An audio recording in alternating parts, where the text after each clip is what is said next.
Why did Gojo and Kashimo lose to Sukuna? So for today's video, I wanted to sit down and break down why I think that externally, like from an outside perspective, why Kashimo and Gojo lost, and kind of look at the internals of their minds and their mindsets and why that kind of contributed to their individual losses against Sukuna and how I think kind of interacts with the story and all that. Again, kind of a more theory and discussion based video, but if you guys want more videos like this, please let me know down in the comments below. I appreciate it. And honestly, man, without any further ado, let's get at it. So I do want to talk about Gojo first. Now, we all know that Gojo is a good guy and he very much so cares about his students and the next generation, but he has many flaws. Gojo has bordered on almost inhuman when it comes to his mentality, but he still retains the side of goodness. And that's for one reason I think a lot of you guys can identify it, but I'll talk about it in a second. What if the biggest flaws of his own is his pride? The other is letting his guard down, but you know,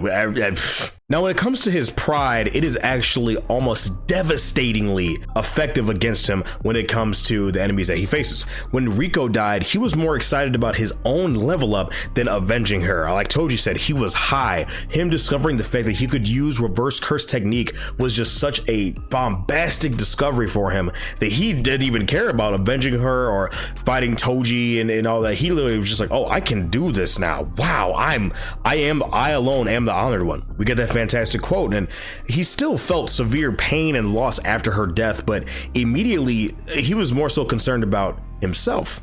We see this even more so when he fought Sukuna. It was essentially Christmas for him. You have the opportunity to fight the strongest sorcerer known in jujutsu history. While yes, you also believe you're the strongest, you have the opportunity to fight someone who's been revered for generations upon generations as a curse, this living being revered as a curse, and you get to fight him in a one-on-one battle to the death, no interruptions, just a straight duel. What more could Gojo ask for? I want to bounce over to Kashimo for a second. For Kashimo, it was extremely similar. His own loneliness was more overt, and he expressed many times throughout his fight with Sukuna that he thought humans around him were simply helpless and almost, mud people. Kashimo and Gojo are extremely similar, just how Sukuna points out. The only difference is the people around them. Gojo had a support system. He had people around him. He had his students. He had his peers. He even had, Gakuganji and the principal, but Kashimo didn't.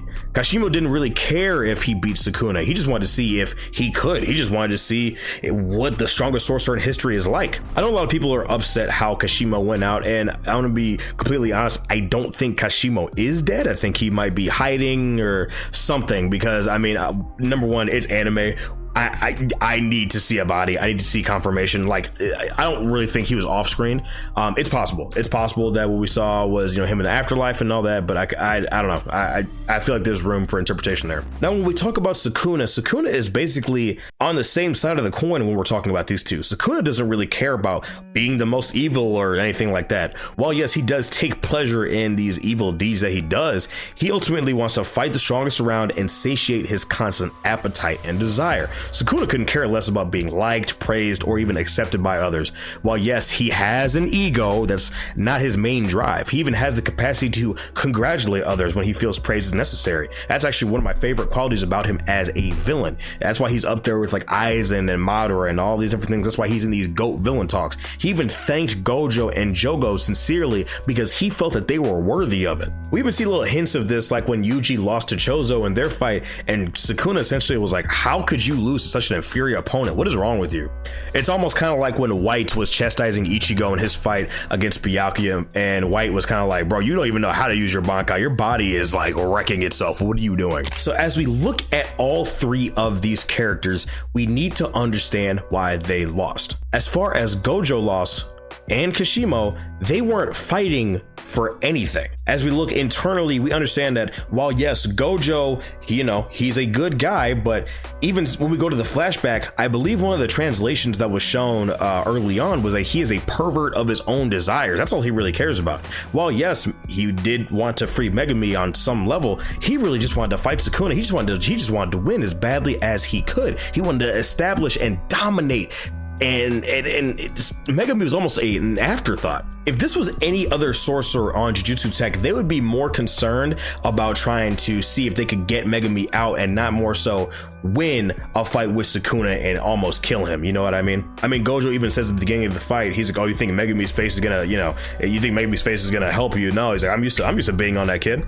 He said, I'll worry about freeing Megumi's soul after I deal with you, or whatever he says. You know what I mean? So Gojo really lost narratively because, again, he wasn't fighting for anything. He was fighting for himself, and that's why he lost. Kashimo, very similar situation. Kashimo just wanted to see how he would perform against the strongest sorcerer in Jujutsu history, and he didn't really care if he was on the good guy side, the bad guy side, whoever it may be. He just wanted a shot at Sukuna. That's why he joined Hikari, because if Hikari had no connection to Sukuna or anything like that, or no way to get at him, he wouldn't really care. He would just be like, okay, well, I'm gonna go find him. Good luck. That's the message that Gege wants to convey, I believe. I believe Gege wants to give us the message of, okay, you need to be able to fight for something. That's what gives you strength. This is the kind of thing that will make you stronger. You know what I mean? I think that's what Gege is trying to convey here. But also, if we look at an external side, if we look, in an unbiased opinion and also, stuff like that, we need to understand that Yuji is the main character of the story. I know a lot of people think that Gojo is the main character, and all these Gojo stands, they think that,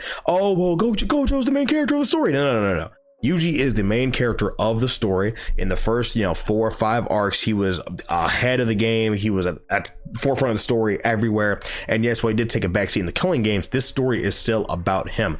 We still have yet to see a flashback, fully drawn out flashback involving Yuji's mother and his father. We still need to see a kid Yuji and his development. We see more stuff of Yuji and his grandfather, stuff like this. These are things that we still need to see. I'm not saying that we need, Naruto swing set levels of flashback or anything like that. That's not what I'm saying. What I'm saying is that Yuji still has so much more development to grow. Also, a lot of people think that Jujutsu Kaisen is going to end in like 40 or 30 chapters. I don't think so. Number one, I don't necessarily think that Sukuna is going to die in this particular battle. I feel like it's too early.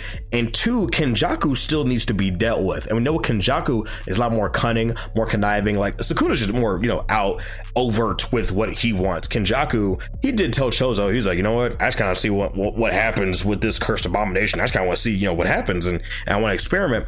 But with Sukuna, it's just like, I just want to fight. That's about it. While yes, if Sukuna were to die in this upcoming battle or get sealed away or something like that, I would be a little disappointed. I'm not gonna lie. I wouldn't necessarily love it, but I do enjoy Kenjaku as a antagonist as well. I do think it's going to be pretty interesting seeing Yuji have his dialogue with Sukuna, considering the fact that Sukuna was literally like, what are you going to be able to do to me? Nothing, pretty much nothing, and how they're going to deal with it. Now, most likely what I could see in this case is either Higurama using his domain to enact a pact of non-violence and go the, his lawyer route, whatever like that. I could see it, but I feel like Sukuna's domain would overtake his because his is boundaryless. I don't know. I don't know. We'll see what Gege decides to cook.